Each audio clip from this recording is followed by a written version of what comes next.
Wherever you store your money, it should grow. Yeah. That's why we have all of these financial instruments, 401ks, IRAs, Roths, Yeah. annuities, stock market, like all of these vehicles, you have to find the one that best fits you. I would say Bitcoin fits the best because it's the best performing asset. There is no second best. There's nothing that comes close. So why would you even date these other ones or even play with? Yeah. Why wouldn't you want to just be in the best one?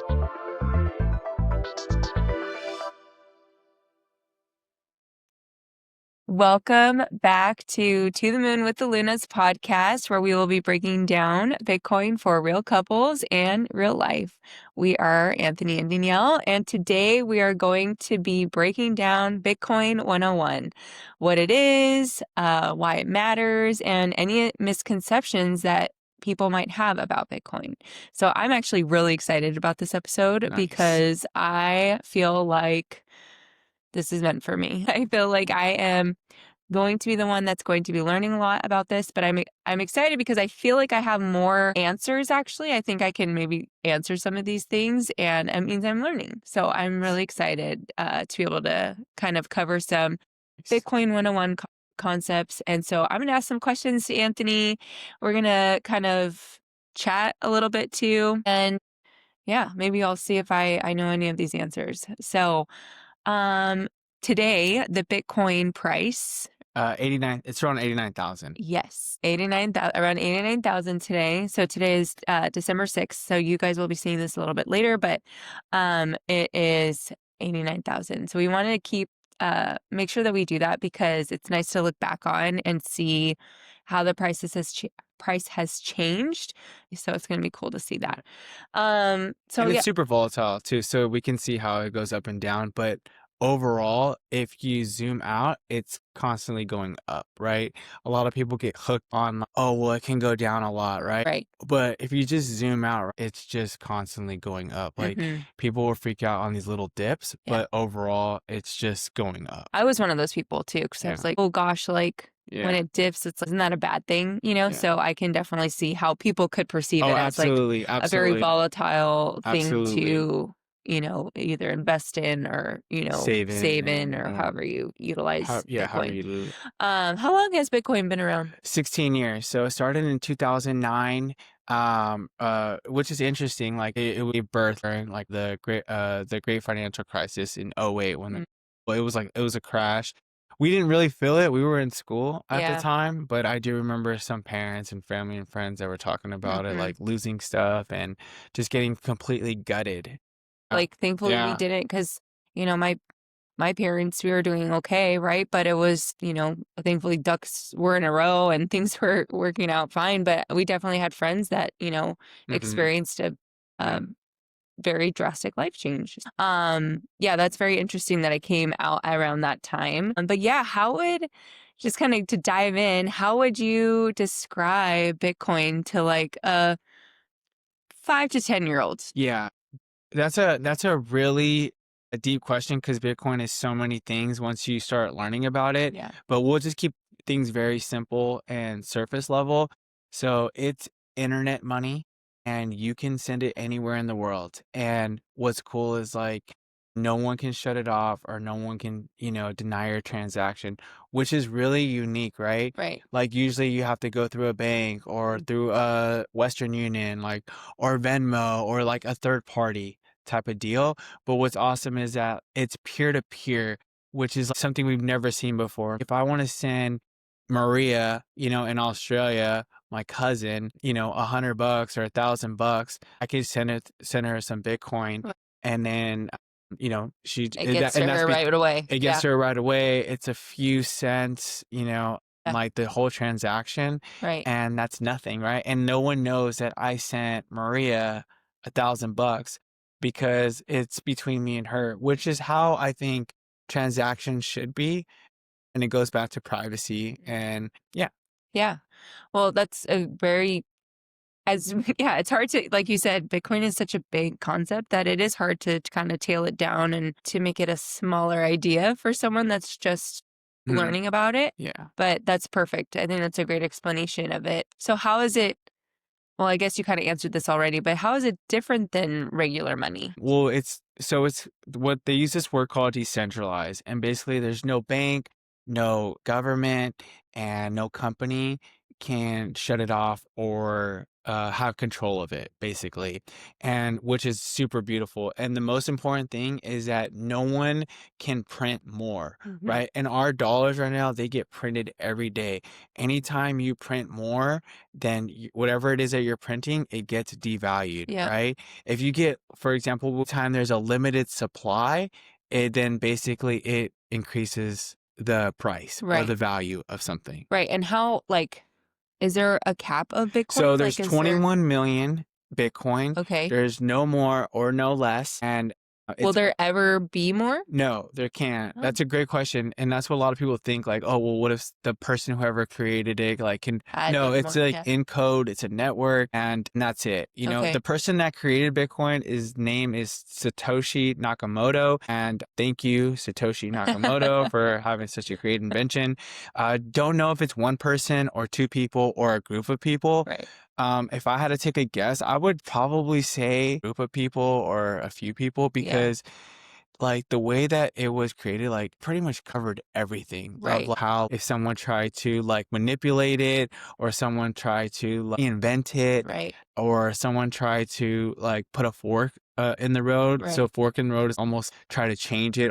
You just can't do that with it. And so it's really interesting on how they made it. Well, and been sustaining since for 16 Yeah, for 16 years. years Yeah. and Like, no yeah. flaws, no hacks, Right. nothing. It's just like Right. it just keeps going. Yeah. No, that is helpful because some people might, maybe our parents' generation would think Mhm. of like, and I'm going back to the cap, Yeah.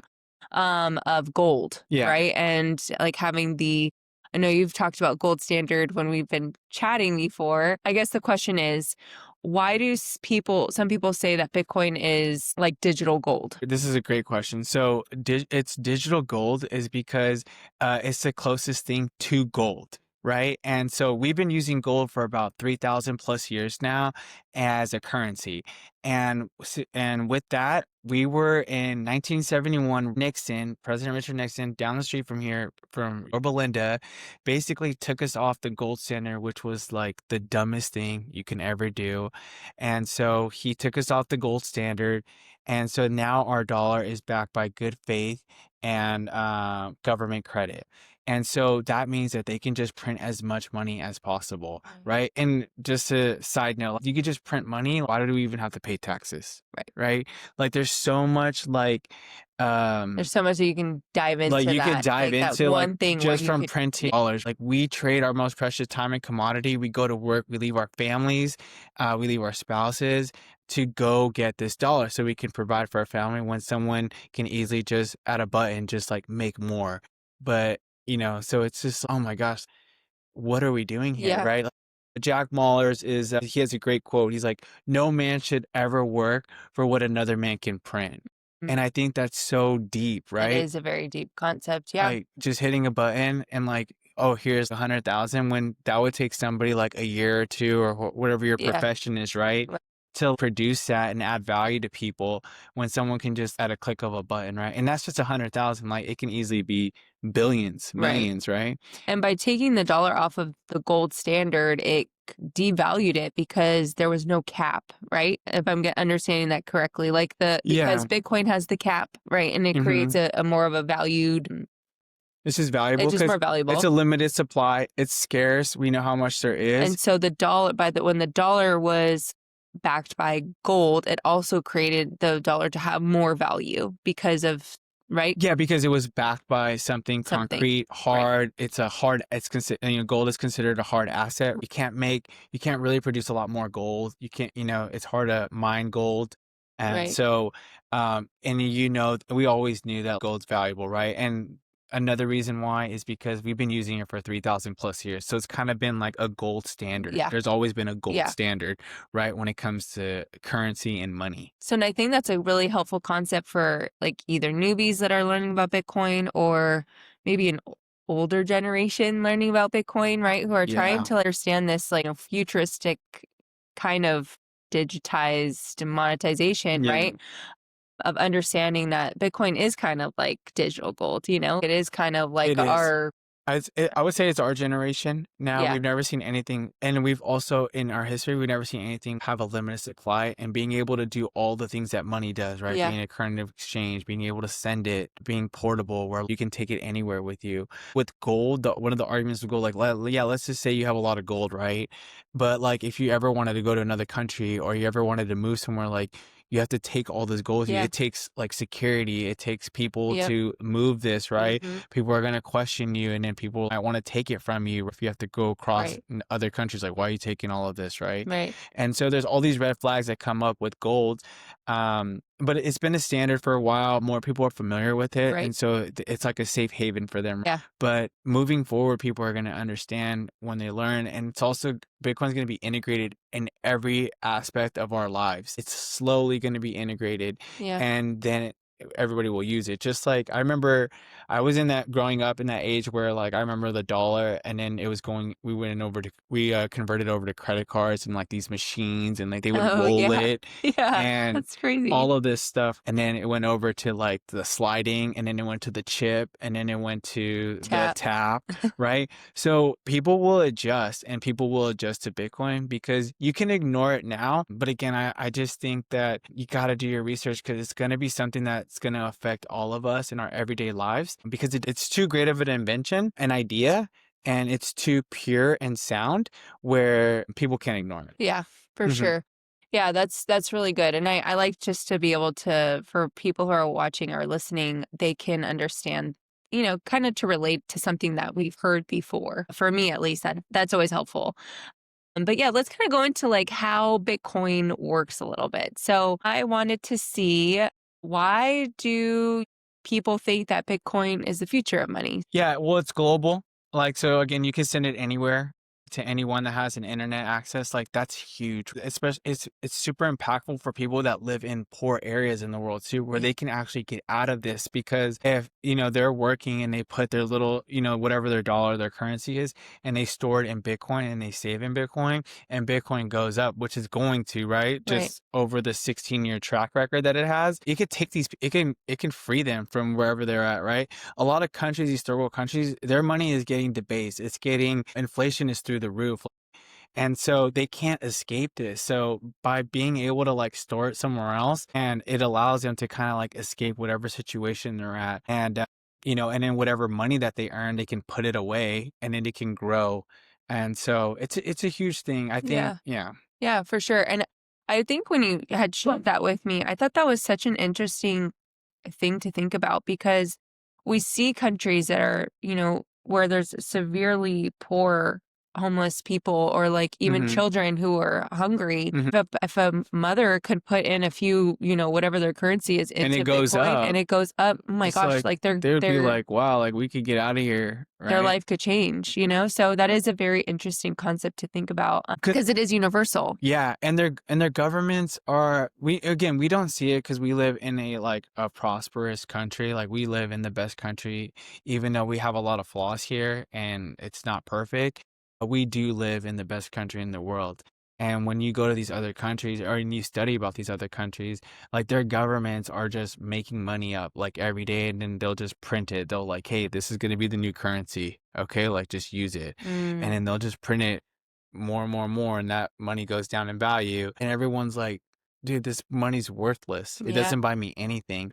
And so then they're like, okay, well, let's reset and like they'll make a new one. If you ever do the history, and well, that's what's cool about Bitcoin. You learn about governments, you learn about where money comes from, where money's going. You learn about like what makes up money. And so it's just very interesting. But yeah, and just being able to be peer to peer is such a huge thing, right? Yeah. Privacy is something that like is slowly, I feel like, getting overlooked, right? And it's nice too if you think about like when you Venmo or when you Zelle, like it's just like direct. Like let's just like because everyone needs a direct contact or you know there's things like that that are happening too. Correct. So with those things, there's nothing wrong with these, but I do think like it goes back to privacy, and it goes back to like being able to do things Access to it. have freedom, right? So Yeah. like if I'm sending someone Venmo, Venmo knows that this transaction, now the bank knows this transaction, the government knows this transaction, and some people are okay with that, right? Right. Do you? Yeah. Like I just I think it's really cool where and next level where like if I'm sending someone money or I'm buying something from someone and it's just me and them. It's between me and me, it's peer to peer, right? Right.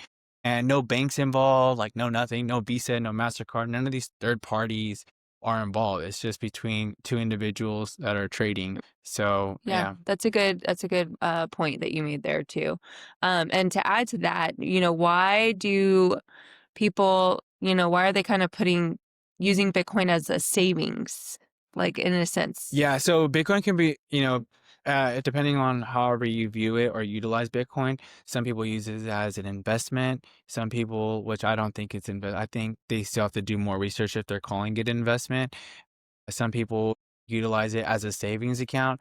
Some people trade it. Some people, they don't, some people just buy it because someone told them to buy it, right? And they're holding it, right? And so there's a lot of ways to use it. You can buy stuff with Bitcoin. You'll hear on the news that's very misleading where they're like, oh, I can't even buy coffee with it. Yeah, if a place is accepting Bitcoin, you can buy coffee and you can buy goods and services with it. Again, it's going through the adoption phase. So you'll see more and more places pop up like accepting Bitcoin. But we're still very early. I would probably say like we're early. Remember those phones in like the 2000s where they had like a snake on there was like the only game that Oh you yeah. can and it had like a faceplate. Is it You can like Nokia? change the faceplate. It was like Nokia, right? And it just had a snake on there. Uh-huh. Like in Bitcoin terms, like cell phones, like we're at the snake. We're at the Nokia snake. We're still very early. And then but what happens with cell phones?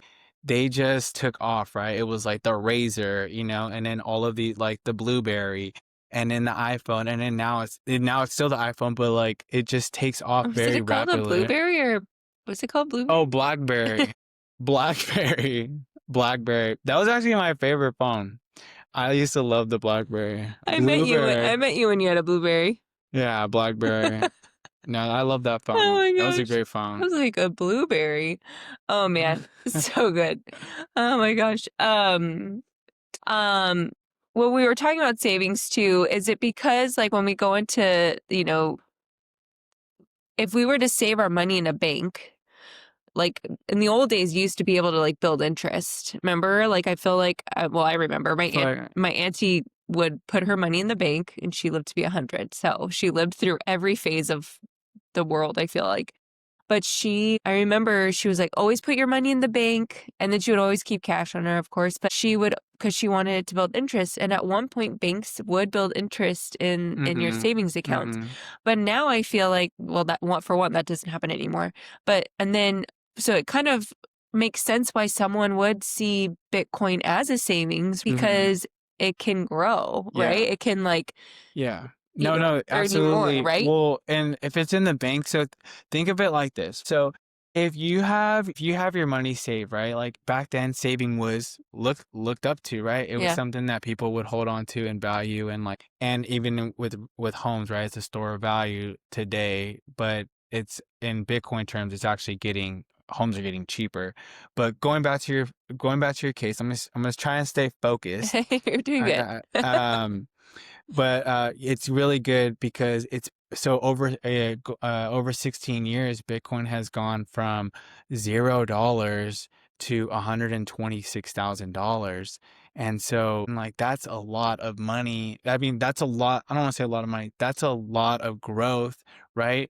It's been the best performing asset in the last 16 years. Like nothing even compares to it, right? Right, There's Tesla, there's Nvidia, there's Apple, all of these other stocks out there, but nothing even compares. right. None of them are worth 126,000 or even 100,000 or even today the 89,000, right? Mhm. Like like I don't even know what Tesla's stock is right now, but that's wild. Right, And right, so you just bought $1 when it was $1. right. Now it's like It's shot up. 89,000, right?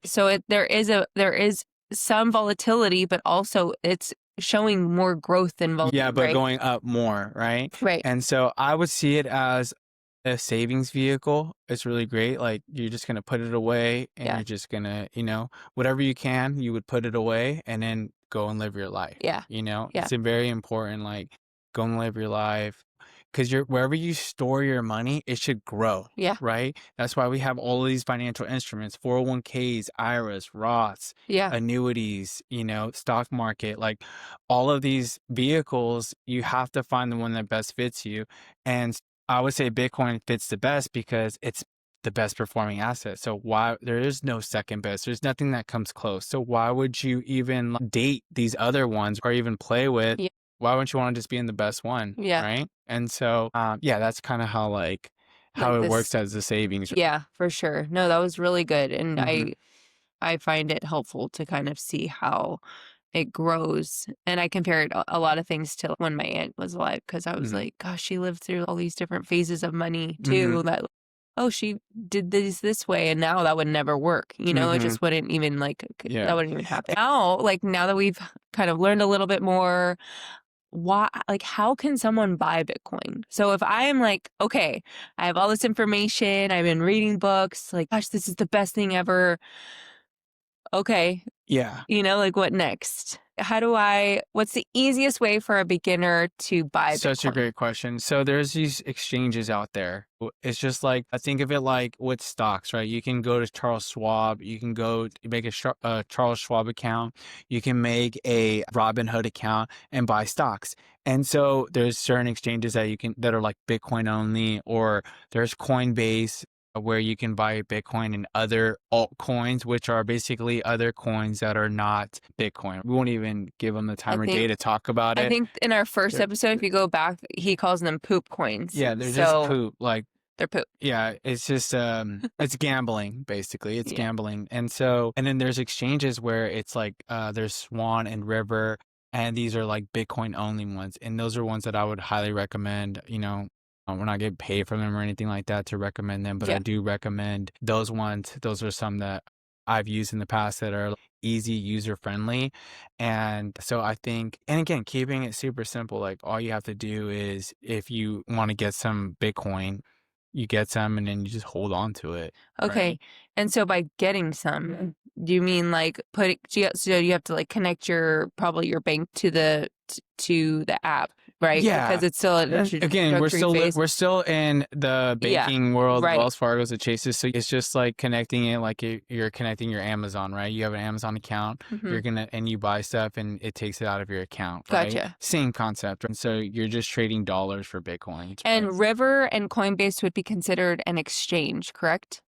Yeah, Okay. they're called I exchanges. just wanted to make sure You're because, exchanging your dollars for an asset, right? Whether it's a altcoin or a stock or Bitcoin. right. Mm-hmm. Okay. Mm-hmm. So the difference between um an exchange and self-custody, what would that like what is the difference This is between? so good. So basically, an exchange is where, like, if you bought Bitcoin, right, on an exchange and you just left it there, just like you buy stock on Robinhood and then you just leave it there, it's Mhm. always there, right? Right.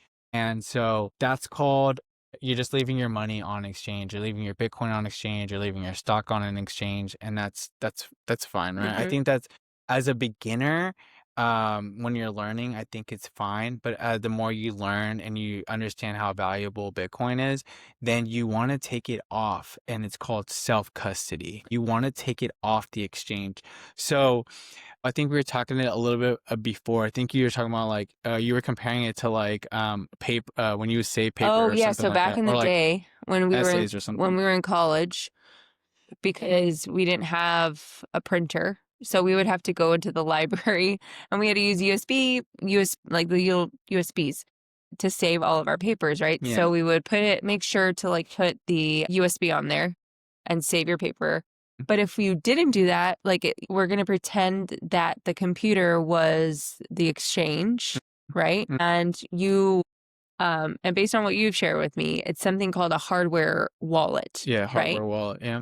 And so we're going to compare the hardware wallet to the USB. If we keep the money on the exchange, it can be susceptible to being To being freezed, to being taken, right, uh, to being lost. right. You could Just just like your lose it. paper could be disappeared Mm-hmm. because you didn't take it off of that computer. Correct. So Now, when you have it on the hardware wallet, that's your self-custody, Yeah, so, like, right? no like, so now you took it off the exchange and you put it on your hardware wallet, you have access to it. You're basically being your own bank, which is awesome, and I think, like, that responsibility is high. It should be an option. Right Mm. now, we don't have an option. I mean, we have an option now, but most people are just going through the banking system, and it's a dinosaur system. It's an older system. We should always be able to have access to our money.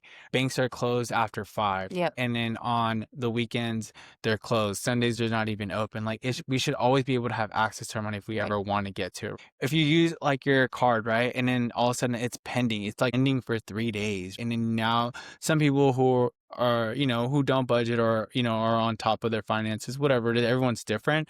Um, they don't know you don't know where you're at, right. right, or how much funds you Yeah, have. you're, like, calculating it And yourself. what's cool Yeah, about Bitcoin is, like, it happens right away. It's instant, yeah, right? And things should be instant. So you're like, "Oh, okay, I know how much money I have, moving forward," or every time you spend money.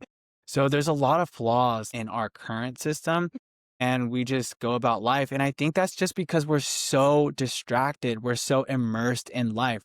Bills, jobs, kids, working out, Netflix, the newest movies, the newest brands, the newest cars. We're so distracted from what's important. Your life should be getting better every year. Your savings should be growing right. every year. And so being in control of your funds is being your own bank. If you have $1 million or $500,000, right? Who else should know that you have 500,000 or $1 million? Nobody. Mhm. Nobody should know that. It Right. should just be you and your spouse, or just you.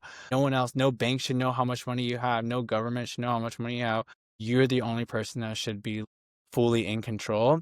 And now Bitcoin makes that an option. Mhm. We didn't have that as an option. And I think I had mentioned this too, like, it could be intimidating, right, to hold your own money, to be Mm-hmm. fully in charge, because we Yeah. have been really reliant on a system that Mm-hmm. if there is something going on, that we have the assurance and the insurance of someone being able to help So us. So people can be really intimidated by that. yeah, And so having the responsibility of holding on to their money, because we have been reliant on a system that has helped us if there was fraud happening, or something negative happening in our bank account, that they would jump in. replenish and Yeah. replenish and jump in, if anything was to happen. So that can be a little intimidating for people, but Mm-hmm. like you said, it is better because it creates us to have more options and have, like, that self-custody, the responsibility of being able to have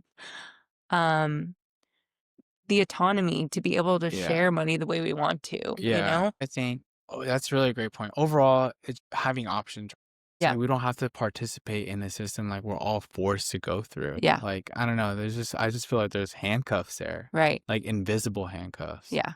And there's a saying in the Bitcoin world, not your keys, not your coins, right? Yeah, not your keys, not your coins. So does that have to do with the Exchanges and self-custody. gotcha? Okay. So for exchanges, if you have your money on an exchange, your Bitcoin on an exchange, we'll just use Bitcoin. We're talking about Bitcoin. So if you have your Bitcoin on an exchange and for whatever reason they go bankrupt, you could just lose it all.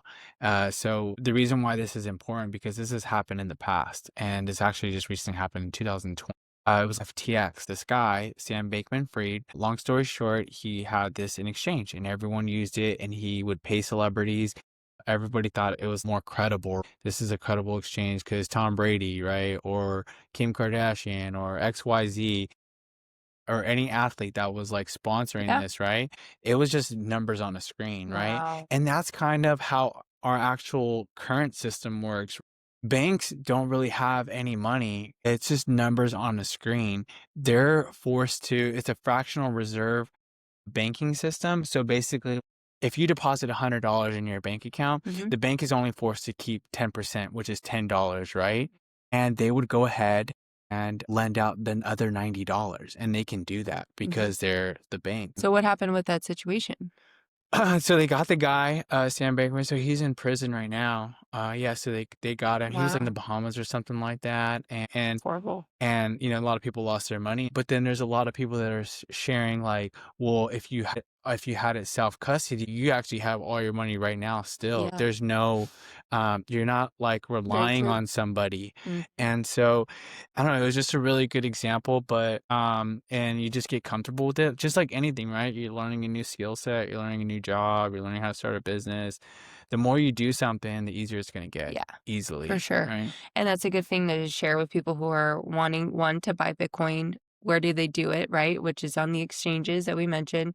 And Hmm. then two, also highly encouraging you to get a wallet or hardware wallet that you can look up yourself. But yeah, go in there and see how you can take your money off the exchange, put it into something that is, Yeah, watch YouTube because I remember videos and him, like, practice it. constantly watching videos and figuring things out on his own, and it looked like, I mean, it looks hard, but it's really not. It's just that you have to take the time to really Yeah, understand it's it. really yeah, it's not even that hard. And so for me, that's kinda like how I observed it looking in. I'm like, "Oh gosh, that looks, like, confusing," Mhm. and really it's not that Yeah. bad, and it's worth it because then you're like you said, there's so many positives of, understanding Bitcoin a little bit better. Mhm. Um Yeah, and what I'll do too is I'll share my link for River on our on the podcast or on the and then you can go ahead and use that link and start an account Yeah, and so you can just get familiar with it. It's pretty easy really and good idea. so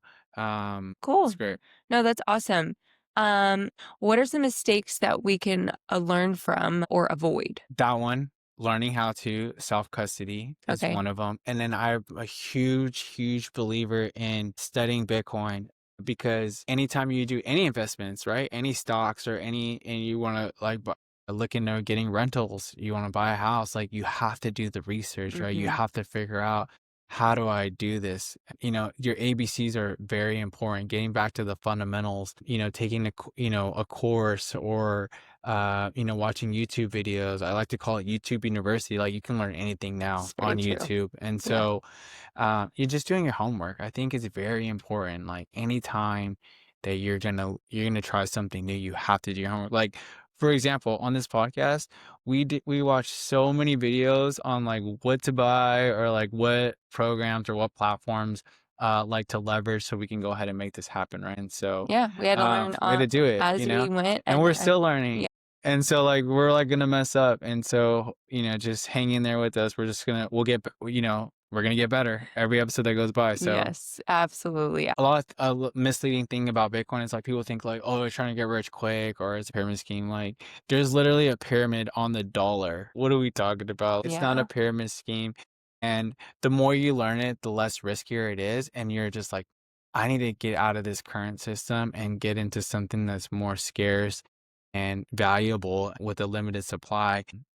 I always like to think of it like you're just winning the lottery in slow motion, a low time preference. And a low time preference is like, hey, I'm going to put some money away and it's just going to grow. I'm not going to like worry about it. I'm still going to have, you know, dollars or whatever you want to like do this life that we live in right now currently. Mhm. Because everything is still, you know, everything is still running off the dollar system. Yeah.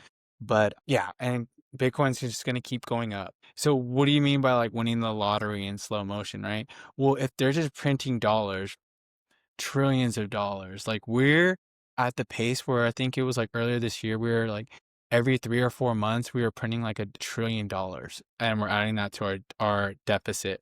And so now it's 2 months where we're adding $1 trillion to our deficit. So it's like, wow, like money is just getting debased Yeah. so fast. Yep. Then like we had like no just if you have $1 million in your savings account or $100,000 in your savings account, just in your bank account, it's like holding on to melting ice. Like it's just melting slowly. It's And yeah, so yeah, it's just a different concept. And switching your Bitcoin brain. switches on your brain, right? Yeah. You're just more aware of all the things surrounding. You're like pulling back the curtain on how things work.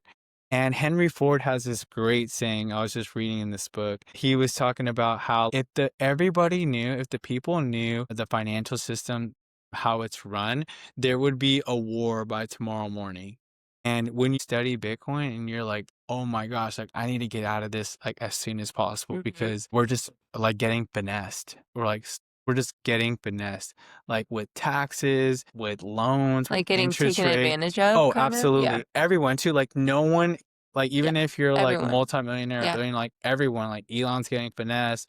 We're all getting finessed when Just once based you on study it. just based Like on how it's been, yeah, how we're all like how everything that we hold on to, right, in our savings, like, is just being melted away, like, uh, faster and faster and faster, and it's always been slow, so it hasn't really been, like, any red flags or any, like, alert, alert, or breaking, right? But now, ever since 2020, all of the dollars, like, this stat alone is, like, the government, the Federal Reserve doesn't even know how many dollars are in circulation, like, they don't even know. Like, there's just so much, they don't even know, like, what's out there.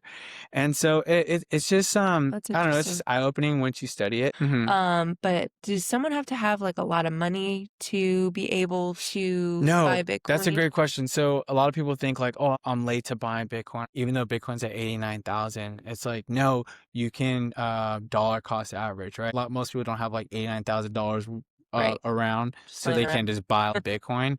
So what they'll do is it's called dollar cost average. This is also, but also you're not like always buying at the highs and the lows. When you're DCAing, you're just like averaging your purchase, right? Right. And do you want it to be like consistent, like for the most part, or do you Yeah, want it whatever to be you like, can. That's a great question. So yeah, whatever you can. So some people I know they'll do weekly, daily, hourly, monthly. So whatever you can do. The whole point is like study it and get off of zero. You got to get off of zero. Like that's the biggest thing. I think the first buy is always the hard is because you're like, "Oh, am I doing this yeah, now?"